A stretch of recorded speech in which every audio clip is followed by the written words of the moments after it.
అబ్బబ్బబ్బబ్బా!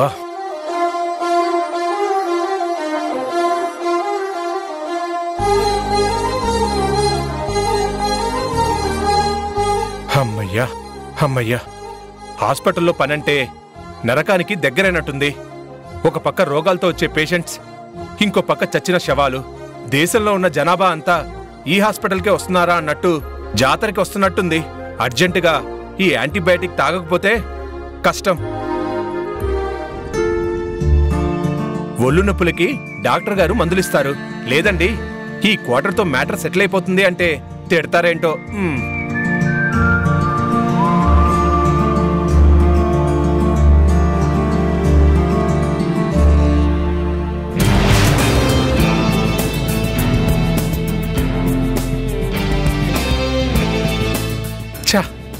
ప్రశాంతంగా మందు కొడదామంటే ప్లేసే దొరకడం లేదు.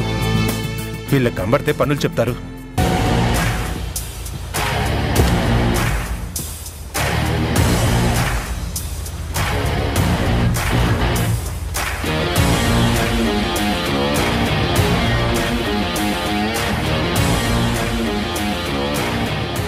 అరే సిగరెట్ ఇవ్వరా. తల పగిలిపోతుంది, బాగా టెన్షన్గా ఉంది.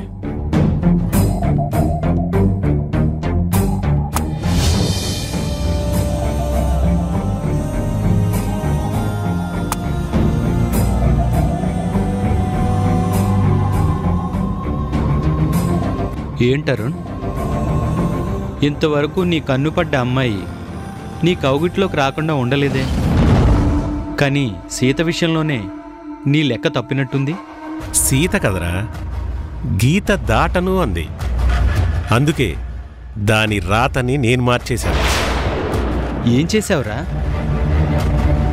వద్దురా, గోడలకు కూడా చెవులుంటాయి. ఇక్కడ గోడలు లేవు, మనుషులు లేరు. చెప్పురా, పర్లేదు. కళ్యాణ్ చెప్పిన మెడిసిన్ సీత కరెక్ట్గానే తీసిందిరా. తను సిరంజ్ వెతుక్కునే లోపల మెడిసిన్ మార్చింది నేను, యాంటీడోస్ పెట్టింది నేను. పొరపాటున ఆ ముసలోడు పోయుంటే కేసు ఇంకా కొంచెం స్ట్రాంగ్ అయ్యేదిరా. శిక్ష పడుతుందని బెదిరించి సీతని లొంగ తీసుకునేవాణ్ణి. కానీ ఆ ముసలోడు బతికి నన్ను దెబ్బతీసేశాడు. రేయ్, సీత కళ్యాణ్ ఇంట్లోనే ఉంటుంది. నువ్వు సీత మీద కన్ను వేశావని చెప్పి ఉంటే అన్న ఊహ నీకు రాలేదా? నేను రేప్ చేద్దాం అనుకున్నప్పుడే కళ్యాణ్కి చెప్పలేదురా. ఎందుకని డౌట్ వచ్చి స్టేషన్కి వెళ్ళి మాట్లాడాను. కానీ సీత ఏం చెప్పిందో తెలుసా? ఒక డాక్టర్ ఇలా ప్రవర్తిస్తే హాస్పిటల్కి చెడ్డ పేరు వస్తుంది, కళ్యాణ్ పరువు పోతుంది అని. కళ్యాణ్కి చెడ్డ పేరు రాకూడదని నిందను భరించిన నిప్పురా సీత. పాపం కదా అంత మంచి అమ్మాయిని ఇలా ఇరికించడం. నా కౌగిట్లో బంధిస్తానన్నా వినలేదు. అందుకే సీత జైలుకు వెళ్లేలా స్కెచ్ వేశాను. ఒరేయ్, నువ్వు పెద్ద డేంజర్ గేమ్ ఆడావు. ఈ విషయం కళ్యాణ్కి తెలిస్తే నిన్ను దేవుడు కూడా కాపాడలేడు. ఆ మెడిసిన్ నా రూమ్లో ఉందని ఆ దేవుడు కూడా కనిపెట్టలేడు. ఎవరెన్ని చెప్పినా పెద్ద ఆయన కొడుకు కేసు వాపస్ తీసుకోడు. శిక్ష పడిన సీత నోరు విప్పి నిజం చెప్పదు. ఇది కలికాలం. నాలాంటి రాక్షసులకి కలిసొచ్చే కాలం. ఇంకా ఈ నిజం ఎవరికైనా ఎలా తెలుస్తుంది? ఎవరు చెప్తారు? ఓకే, ఇక టైం అవుతుంది, వెళ్దాం పద.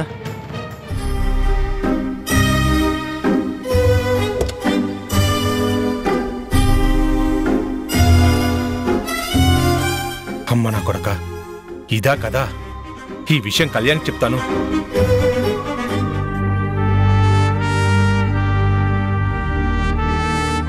ఇదేంటి ఎప్పుడు లేంది మన ఫ్యాక్టరీకి తాళం వేసింది? ఎవరు వేసుంటారు? వాచ్మ్యాన్, వాచ్మ్యాన్ ఎక్కడున్నావు? ఏ టీ తాగడానికి వెళ్ళుంటాడు బాబాయ్. వాడు టీ తాగడానికి వెళ్ళలేదు, పనిలో నుంచి తీసేస్తే వెళ్ళిపోయాడు. పని నుంచి తీసేశారా? ఎవరు? ఫ్యాక్టరీ నాదైనప్పుడు ఎవరో ఎందుకు ఎలా తీస్తారో?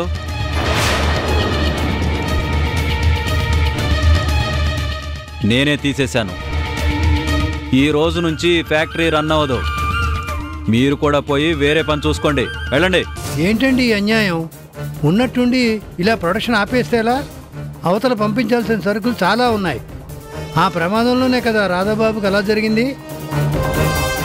ఆయన లేకపోయినా చెప్పిన టైంకి సరుకు ఇవ్వడం మా బాధ్యత.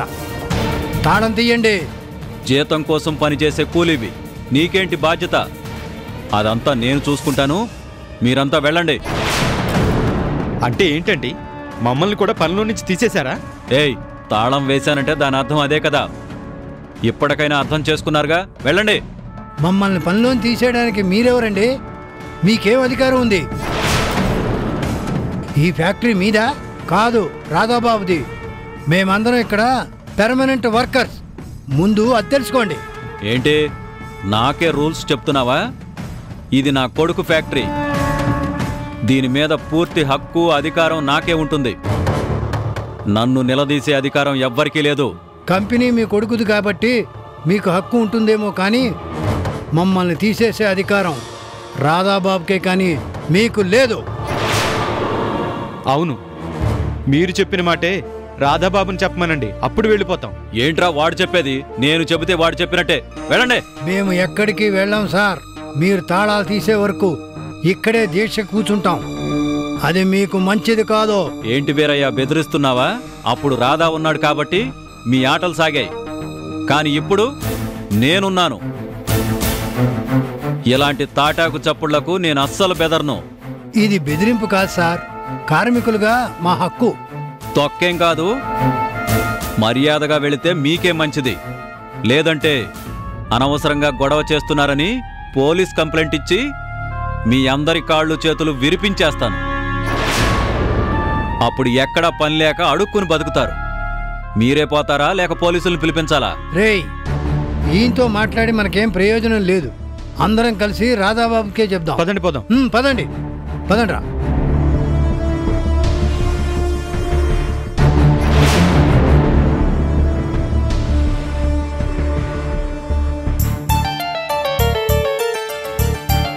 వంశీబాబు చాలా మంచివాడమ్మా. మీరు చెప్తే మీ మాట తప్పకుండా వింటాడనే నమ్మకం నాకుందమ్మా. ఆ ఆశతోనే వంశీని కలవటానికి వెళ్తున్నాను. తన మనసు మార్చుకొని సమంతాని క్షమిస్తే అంతకన్నా కావలసిందేముంది?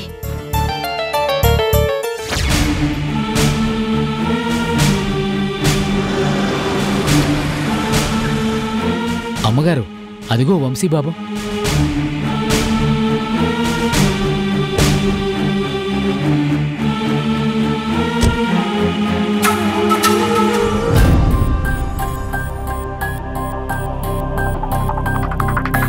శేఖర్, నేను మళ్ళీ కాల్ చేస్తాను.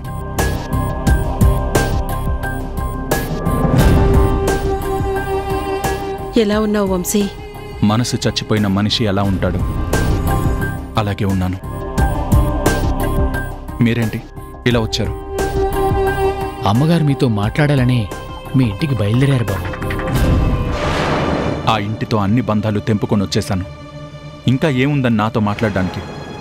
మా ఇంటికి బయలుదేరారు మీరు. అదేంటి వంశీ అలా అంటావు? తెంచుకుంటే తెగిపోవడానికి ఇది దారం కాదు, ఆ దేవుడు కలిపిన బంధం. ఎలా జరిగినా సమంతకి నీకు పెళ్లి జరిగిపోయింది. సమస్యలని సర్దుకొని సమంత తప్పులని క్షమించి తనని నీతో జీవించే వరం ప్రసాదించలేవా? మీరంటే నాకు చాలా గౌరవం ఉందండి. అలాంటి మీరు ఇలా మాట్లాడడం నాకు చాలా ఆశ్చర్యంగా ఉంది. శంకర్ గారు వచ్చి కాపురం చేయకపోతే చంపేస్తాను అని బెదిరిస్తున్నారు. మీరేమో క్షమించి సమంతతో కాపురం చేయమంటున్నారు. అంతా మీ ఇష్టమే తప్ప నా ఇష్టానికి కానీ నా మనసుకు కానీ విలువలేదా? నీ విషయంలో వాళ్ళిద్దరూ చేసింది తప్పే వంశీ, కాదన్ను. కానీ ఆఖరి అవకాశంగా సమంతని క్షమించు బాబు. కావాలంటే నీ కాళ్ళు పట్టుకుంటాను.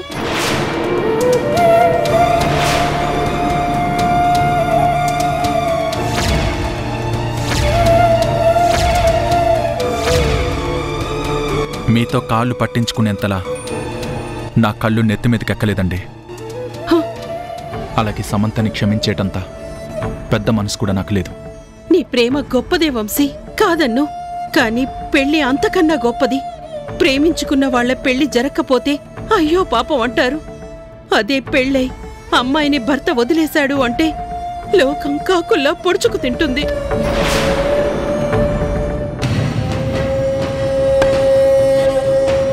నిప్పుల్లో దూకినా ఆ నిందల నుంచి బయటపడలేదు. అలా అని సమంత మంచిదని చెప్పట్లేదు బాబు. దాన్ని మన్నించమని వేడుకుంటున్నాను. చాలా బాగుందండి. నేరం సమంత చేసింది, శిక్ష నాకు పడింది. మళ్ళీ మీరేమో సమంతని క్షమించండి అంటున్నారు. ఎంతవరకు న్యాయమో మీరే చెప్పండి. అది కాదు వంశీ, నా మాట విను.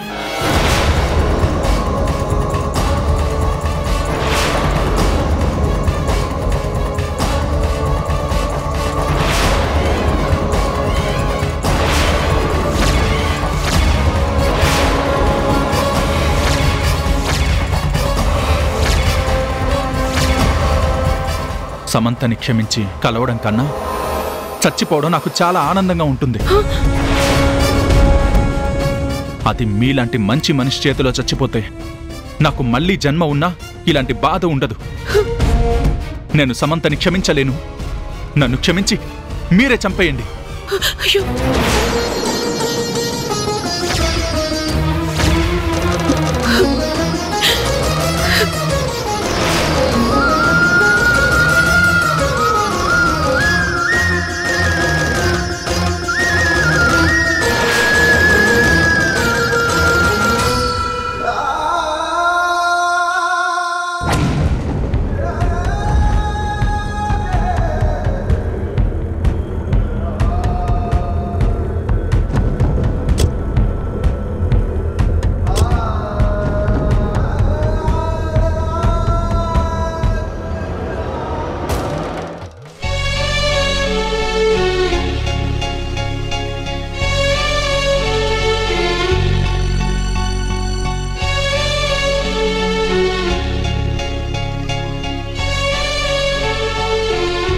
నమస్తే సార్. ఏంటి సార్ రమ్మన్నారు? బాలాజీ, మనం వెంటనే వర్ష ఎక్కడుందో వెతకాలి. తను ఎక్కడుందో వెంటనే కనిపెట్టాలి. మళ్ళీ ఇప్పుడు కొత్తగా వెతకడం ఏంటి సార్? కీర్తి వర్షాని మనందరం ఎప్పటి నుంచో వెతుకుతూనే ఉన్నాం కదా. అవును సార్, నిన్న నేను ఎస్ఐ గారితో కూడా మాట్లాడాను. వాళ్ళు వెతుకుతున్నామనే చెప్తున్నారు. నేను వెతకమని చెప్తున్నది నా మనవరాలు కీర్తి వర్షాల గురించి కాదు, రాణి చెల్లూరు వర్ష గురించి. ఉండండి, మీకు ఫోటో చూపిస్తాను. ఇదిగోండి.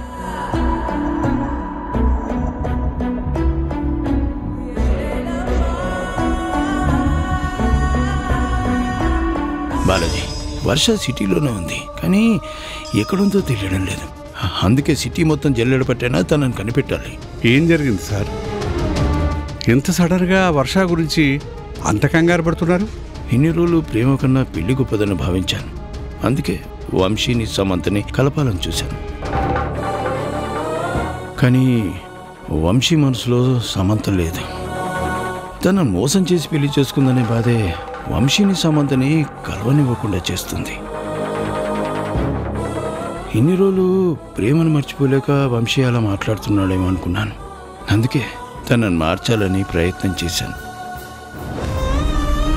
కానీ సమంతతో మాట్లాడాక నాకు పూర్తిగా అర్థమైంది. సమంత వంశీని ప్రేమతో పెళ్లి చేసుకోలేదు. వర్ష మీద ఉన్న పంతంతో వంశీని తనకు దూరం చేయాలని పంతంతో చేసుకుంది. అవునా? నమ్మలేకపోతున్నారు సార్. మనం నమ్మలేనంత మాత్రాన నిజం అబద్ధం అయిపోద్ది చలపతి గారు. పగతో ప్రతీకారంతో చేసుకున్న పెళ్లి అసలు పెళ్ళే కాదు. అందుకే ప్రేమని గెలిపించాలని, ప్రేమికులను కలపాలని నిర్ణయించుకున్నాను. అందుకే వర్ష ఎక్కడున్నా మనం వెతికి పట్టుకోవాలి. వంశీ వర్షాలు కలిస్తేనే సమంత చేసిన తప్పేంటో తనకు తెలుస్తుంది. మనవరాలి మీద ఉన్న ప్రేమతో శంకర్ ఎంత తప్పు చేశాడో వాడికి అర్థమవుతుంది. చాలా మంచి నిర్ణయం తీసుకున్నారు సార్. మీరెప్పుడు నిజమైపోయి ఉంటారు సార్. మోసం తనవారు చేసినా సహించరాన్ని నిరూపించారు. సూర్యం గారి గొప్పతనం అదే కదా చలపతి గారు. అందుకే కదా రాక్షసుడు లాంటి దేవరాజుని మంచి మనిషిగా మార్చారు. మేమందరం కూడా మారిపోయాం. వర్ష సంగతి నేను చూసుకుంటాను సార్. అలాగే పోలీస్ కంప్లైంట్ కూడా ఇద్దాం, త్వరగా దొరుకుతుంది. మీరేం చేస్తారో నాకు తెలియదు. వర్షాన్ని తొందరగా కనిపెట్టాలి. ఇటు వంశీకి అటు రాణికి తనను అప్పగించాలి. మీ కోరిక తప్పకుండా నెరవేరుతుంది సార్.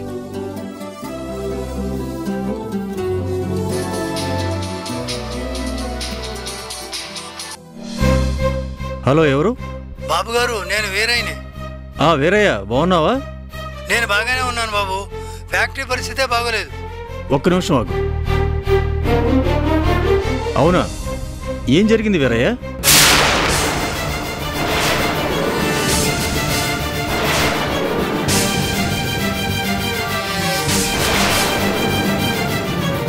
అది బాబు జరిగింది. ఇక్కడ జగపతి ఫ్యాక్టరీకి తాళం వేసి మమ్మల్ని గెంటేశాడు. సరే వీరయ్య, నేను చూసుకుంటానులే. నేను మళ్ళీ మాట్లాడతాను. సూర్యం గారు, ఇప్పుడేం చేద్దాం? పాపం రాణికి ఎప్పుడు కష్టాల మీద కష్టాలే వస్తున్నాయి. పోనీ మనం సాయం చేద్దామంటే తను తీసుకోదు. బాలాజీ, నువ్వు వెళ్ళి రాధను పలకరించు. నేను ఈ సమస్యకి పరిష్కారం ఆలోచిస్తాను.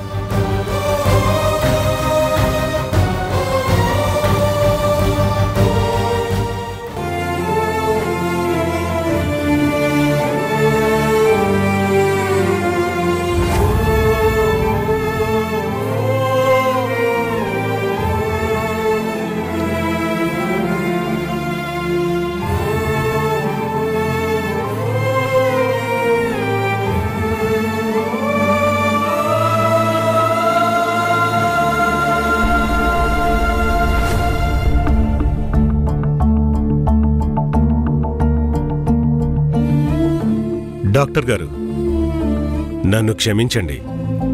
సీత ఏ తప్పు చేయలేదని ఇప్పుడే నాకు అర్థమైంది. తన వల్లే పొరపాటు జరిగిందో లేక ఇంకెవరైనా చేశారో నాకైతే అర్థం కాలేదు. నాన్నకు సీరియస్ అయిందని తెలిసి కోపం తట్టుకోలేక పోలీస్ కంప్లైంట్ ఇచ్చేశాను. ఇప్పుడు ఏం చేయాలో నాకు అర్థం కావట్లేదు సార్. అదే నాకు అర్థం కావట్లేదండి. సీత ఈ పని చేసుండదని నాతో సహా హాస్పిటల్లో ఉన్న వాళ్ళందరూ నమ్ముతున్నారు. కానీ ఇంజెక్షన్ మారింది మాత్రం నిజం. సీత ఇవ్వడం కూడా నిజం. కానీ అదెలా జరిగిందో నాకు అర్థం కావట్లేదు. తప్పు చేయని సీతని ఎలా విడిపించుకోవాలో కూడా తెలియట్లేదు. మీరే ఆలోచించండి సార్. మీరేం చెప్పినా చేయడానికి నేను సిద్ధంగా ఉన్నాను.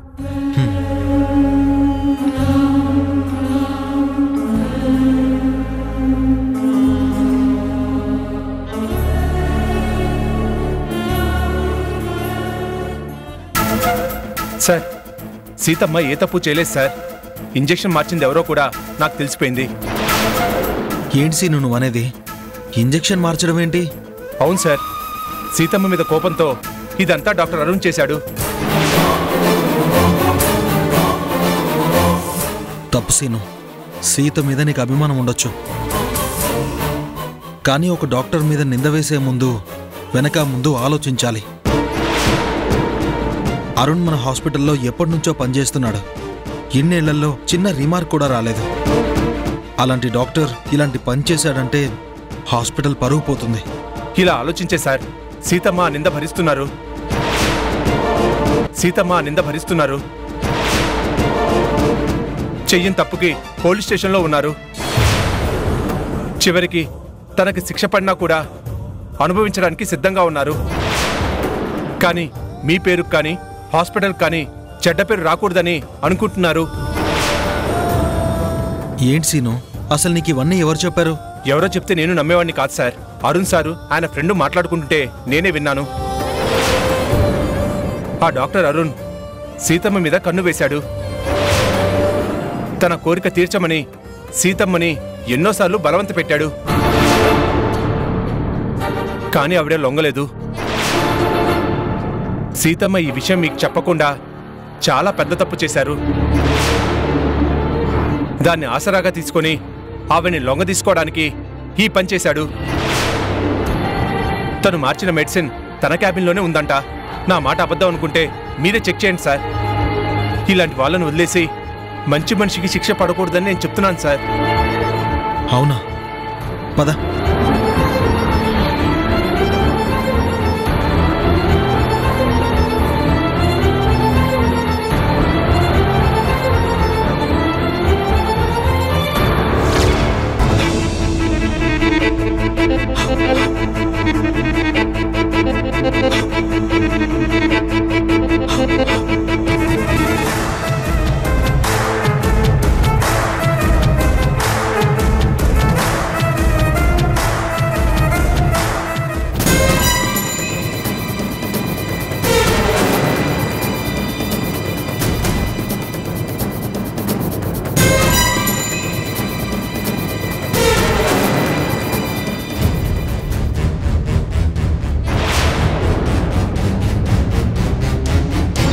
ఇది కదా నేను సీతకు చెప్పిన ఇంజెక్షన్. అక్కడ వేరే ఉంది. నేను సీతకు చెప్పిన ఇంజెక్షన్ ఇక్కడుందేంటి? చూసారా సార్, ఈ సాక్ష్యం చాలు సార్ వాడి అంతు తేల్చడానికి. సీతమ్మని లొంగ తీసుకోవడానికి వాడొక నిండు ప్రాణాన్ని తీయాలనుకున్నాడు సార్. అదే కనుక జరుగుంటే సీతమ్మకి శిక్ష పడేది, ఈ హాస్పిటల్ పరువు కూడా పోయేది సార్. వీడు మాత్రం తెలివిగా తప్పించుకోవాలనుకుంటున్నాడు. లేదు, ఇలాంటి వాళ్ళని అస్సలు వదలకూడదు సీను. వాడంతు తేలుద్దాం పద. నాకు వంశీ కావాలి. మీ ఇద్దరిని కలపాలనే కదమ్మా మేం కూడా ప్రయత్నిస్తున్నాము. ఖచ్చితంగా జరుగుతుంది. ఎలా జరుగుతుంది? ఆ ముసలోడు జరగనివ్వాలి కదా. ఇప్పుడు నాతోనే సవాల్ చేశాడు తెలుసా? వంశీని నాకు దూరం చేస్తానని నాతోనే సవాల్ చేశాడు. ఎవరు? ఇంకెవరు? ఆ సూర్యం.